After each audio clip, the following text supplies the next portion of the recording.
A aeromoça anunciou: Bem, pessoal, estamos fora de perigo. Graças a Deus, acrescentou o reverendo. Agora vem o choro da alegria, comentou Caína.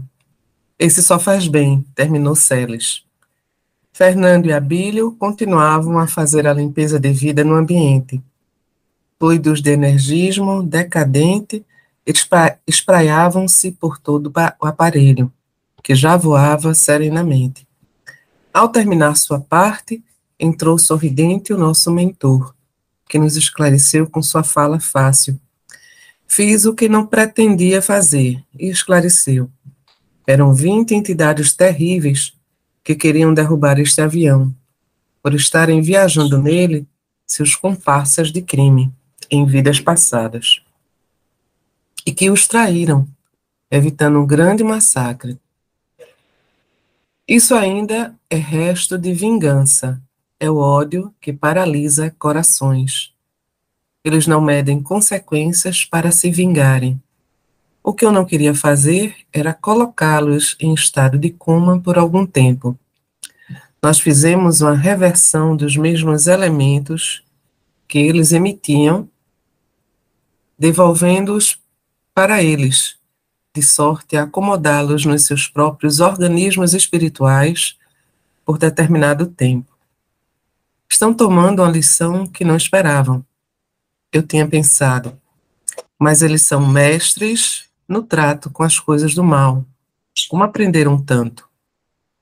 Miramês, percebendo meus pensamentos, aproximou-se de mim e explicou, de modo a se fazer ouvir por todos.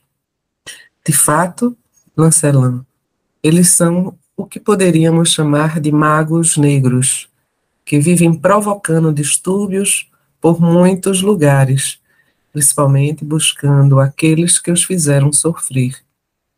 Todavia, eles se esqueceram da lei de Deus, que vibra em cada milímetro cúbico do universo e que garante e sustenta os que merecem proteção. O mal tem limite, é onde o bem começa a nascer. Legal isso, né? O mal tem limite, é onde o bem começa a nascer. O padre que viajava no avião, sendo portador da faculdade de vidência, vira nosso grupo trabalhando em favor dos passageiros e tripulantes do aparelho. Perceberá com mais clareza o seu colega religioso, nosso querido padre Galeno.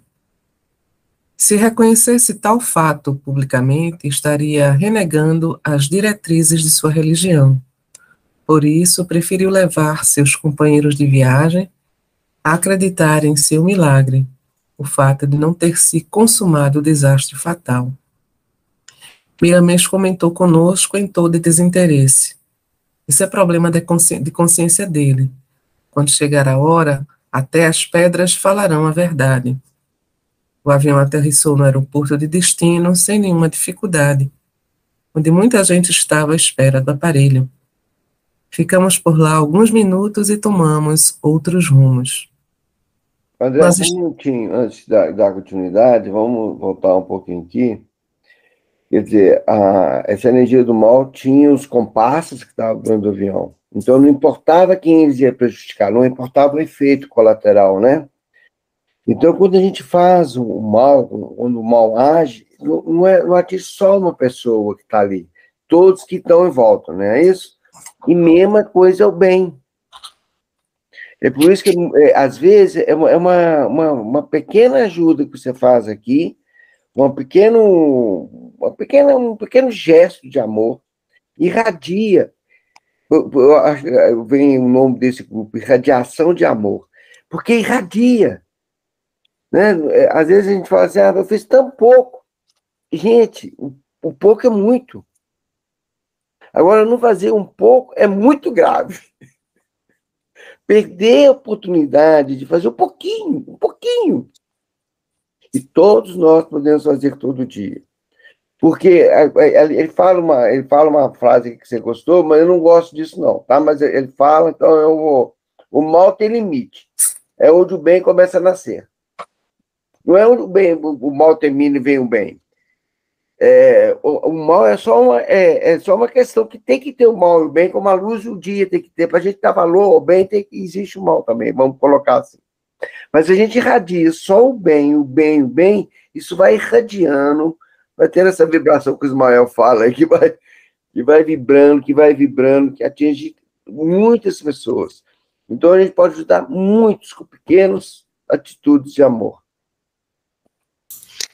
Israel, sabe só uma frasezinha? Mais? Não sei, tô subiu, eu me perdi. A gente... Bom, é quando ele diz que o padre percebeu tudo, mas fingiu que nada tinha acontecido e fez do jeito dele, né? E eu achei muito interessante, né? Aqui, de fato, eles vão... De fato, eles não podem chamar... Aqui? Não era naquela hora que ele fala do... Bom, mas deixa eu falar. Que diz que o padre fingiu que não viu e tratou tudo como... Milagre. Milagre, né? Uhum. E... ele fala, esse é problema de consciência dele. Quando chegar a hora, até as pedras falarão a verdade. Isso é uma coisa que a gente tem que ter muito cuidado, porque muitas vezes a gente tem tendência ao proselitismo. A gente está tão empolgado, está tão envolvido, que a gente quer convencer quem está ao nosso redor de qualquer forma. E a gente comete grandes erros, que a gente se torna tão presunçoso, tão egocêntrico, tão superior, muito entre aspas, quanto aqueles que a gente, erradamente também, de uma forma ou outra, acaba condenando. Então, a gente tem que ter essa consciência de que a verdade ela é inevitável. Ela vai se fazer presente na sua hora, no seu momento, e ninguém pode impedir que isso aconteça. E não cabe a nenhum de nós querer convencer ou impor qualquer ideia que seja a ninguém. Talvez por isso ele tenha ficado tão, digamos assim, constrangido de ter que colocar aqueles espíritos num estado semelhante a coma, porque na visão dele aquilo fere a liberdade deles. Mas o momento impunha isso. Sim, mas o que acontece? Porque a gente, por causa da nossa cultura, educação e tudo, usa muito o termo milagre, né? E, por exemplo, quem fez parte desse grupo de ação era um padre, o padre Galeno, né? Que está desencarnado, que faz parte do grupo de Miramês, que dá sustentação, né? Junto aí com o Lancelin e os demais. Então, o que acontece? A gente, eu também usava muito o termo milagre. É um milagre. E é um milagre que aconteceu. E eu vejo todos esses seres, esses mentores espirituais, como somos, a Igreja Católica chama de anjo. São os anjos. Né? Porque os mentores espirituais são anjos do Senhor. E cada um tem seu nível, sua hierarquia. Mas, então, de uma certa forma, o padre, ele honrou a trajetória dele religiosa, né? Mas falou um milagre, e só se você falar o nome do santo, só isso. Isso são as nomenclaturas. O padre, na verdade, ele não honrou. Ele renegou porque a linhagem dele não acredita naquilo. E o padre Galeno, ele foi padre, não sei quantas encarnações dele atrás, mas assim, ele está ali integrado na espiritualidade. Então, essa coisa de nomenclatura é só por desconhecimento. A compreensão e a expansão do conhecimento, a gente para de chamar. Como a gente estava conversando antes, vários textos, né, que tem, cada um dá a sua nomenclatura e todos dizem a mesma coisa. E o fato de negar não tem nada a ver com costume, tem a ver com conhecimento naquele momento. De fato, aquele padre não acredita na espiritualidade, e para ele é um milagre. Mas o milagre, de fato, pelo conhecimento pouco que a gente já tem, a gente sabe que nada é milagre. Tudo é consequência de de uma construção de sequência de eventos, de causa e efeito.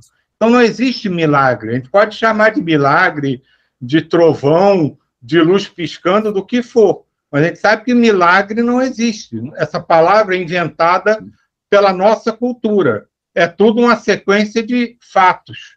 Essa causa gera essa consequência.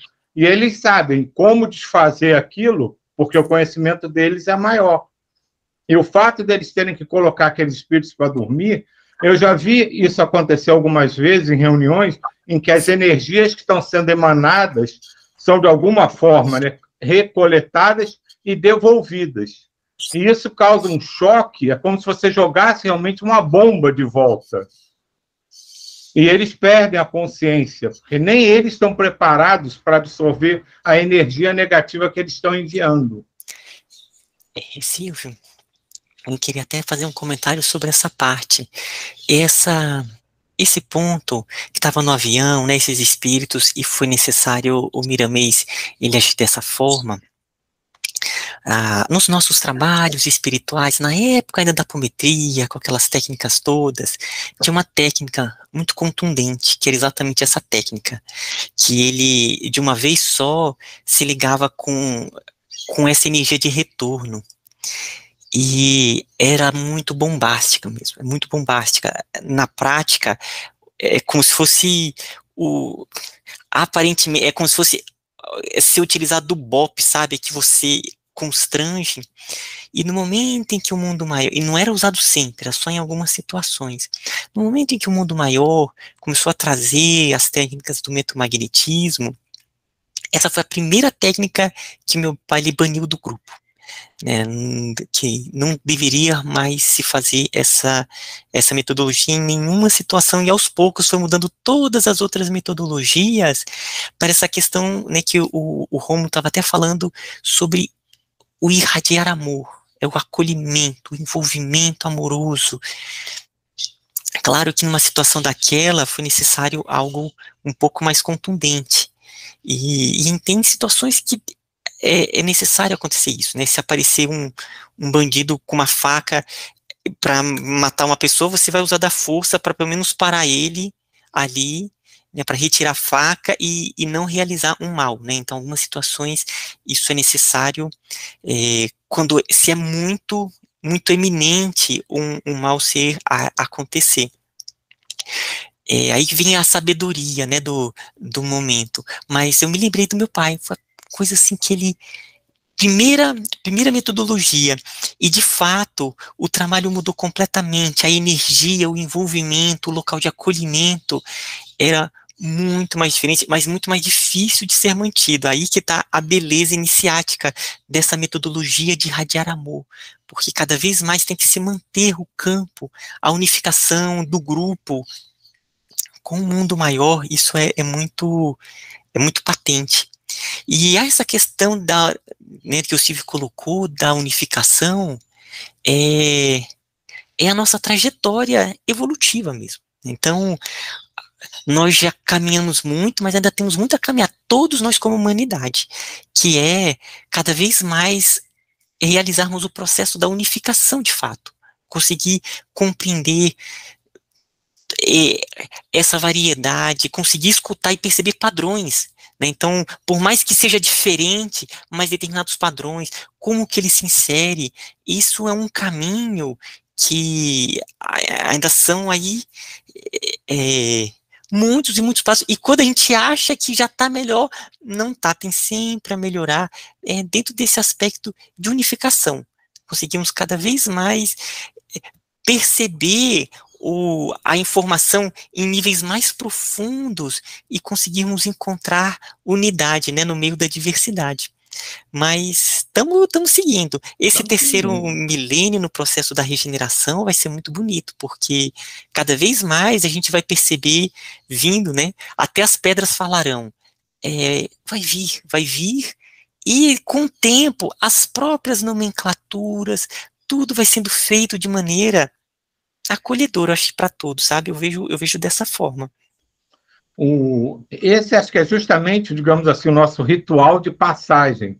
A gente começa a compreender que para impedir que uma força contrária se expanda, a gente tem que fazer uma força maior para que ela sinta um impacto e não um avance.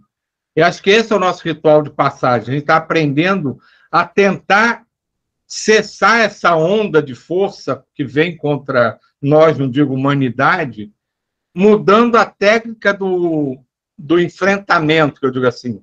A gente está absorvendo para que eles tentem compreender outra forma de agir.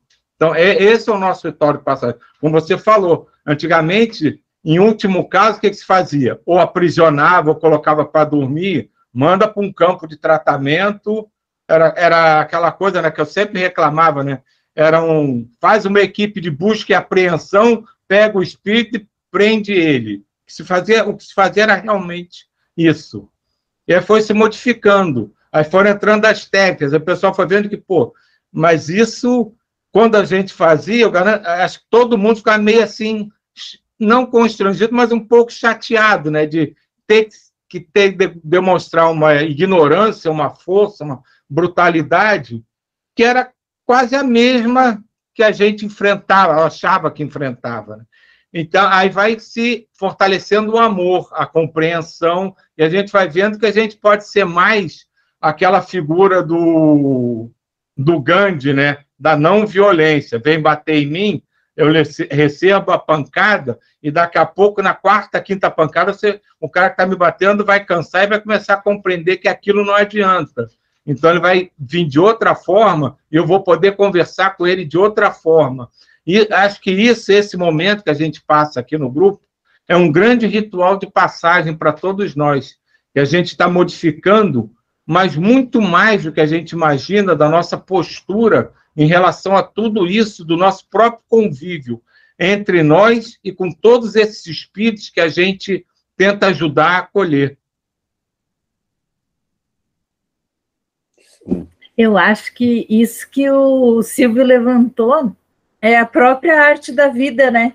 Que é a gente medir o ego, porque o ego é o que nos diferencia e é o que a gente tem que vir trabalhar nessa vida, né? Para evoluir, se a gente é o que nos diferencia dos outros. E ao mesmo tempo, quando a gente infla o ego, a gente subjuga as pessoas, né? Até no ajudar, quando a gente vai lá e dizer eu ajudo, é uma arrogância, né? É dizer, olha, eu sou tão superior que você, que eu posso te tirar do buraco.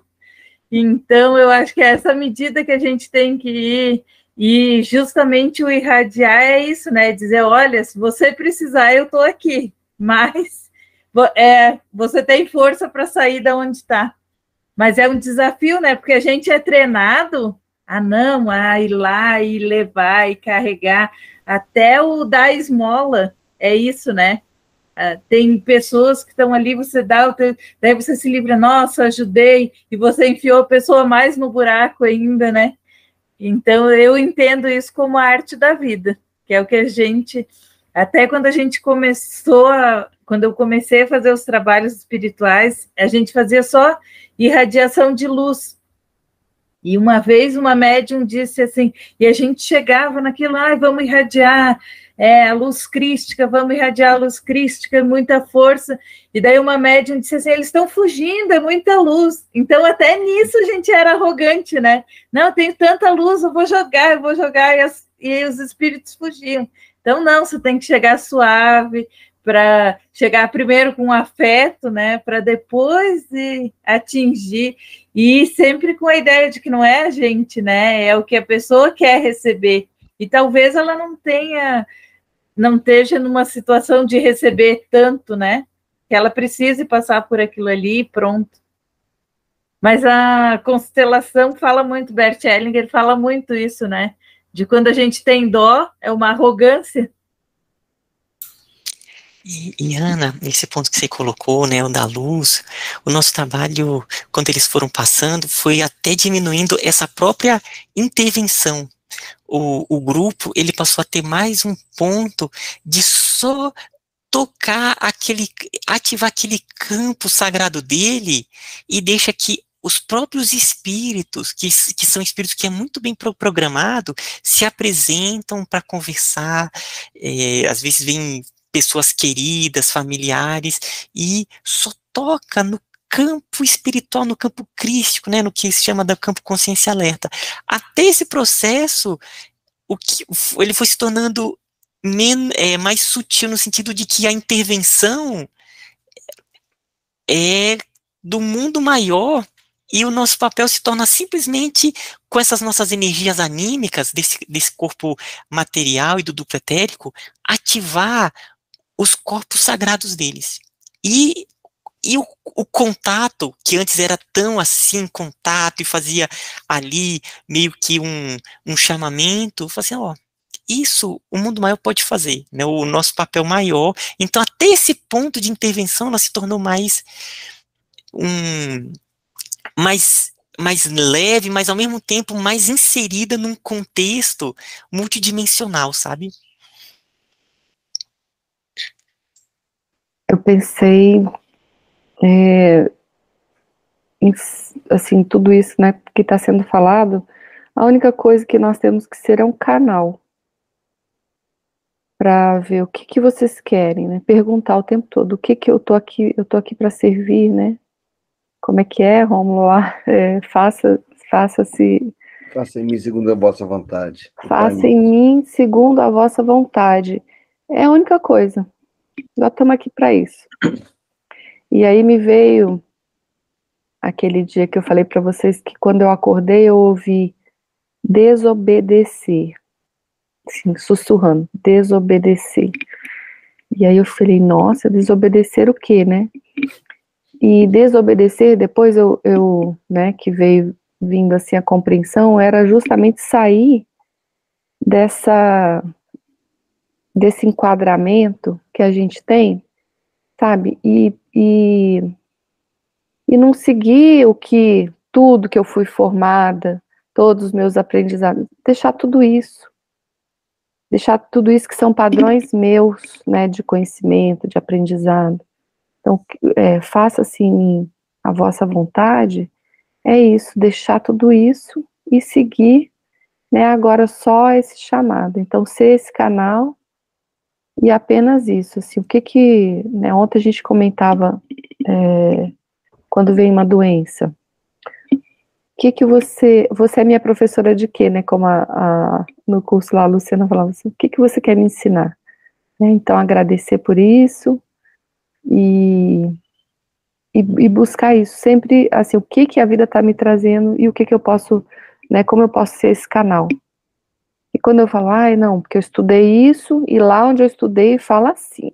Então, às vezes a pessoa fala uma coisa, eu já dou uma resposta. Fala assim, não, isso lá, fulano fala que é isso. Então, é essa arrogância, né, de achar que eu tenho conhecimento. E quando a avó Anastácia, todos os nossos guias espirituais falam não julgar, é não julgar nada, né, ninguém sabe de nada. Então, assim, faça assim em mim a vossa vontade, só isso. Acabou, não tem mais nada.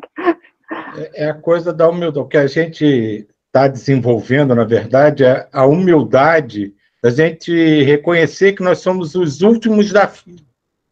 A gente não está na frente de ninguém, nós somos os últimos, literalmente os últimos da fila. Essa é a humildade que a gente tem que ter. Quando a gente chegar a esse patamar de humildade, de compreender que nós somos os últimos da fila, provavelmente a gente vai conseguir fazer muito mais coisa do que a gente poderia imaginar. Mas, como Neuza estava falando, a gente ainda tem traz muito das nossas cargas, eu já aprendi isso, eu já aprendi aquilo, eu já li assim, eu já li assado. Mas é só isso, a gente ter a humildade de aceitar que nós somos os últimos da fila. Vamos continuando andando, mas, por enquanto, nós estamos lá atrás. E não é a gente que estende a mão, eles é que estão estendendo a mão para a gente. E vamos dar graças a Deus de estar na fila. A gente estende a mão para todo mundo, e eles estendem a mão, e todo mundo estende a mão, e vamos caminhando junto. Que me alegra, Ismael, que você falou que a gente dá um passo, eles dão 100.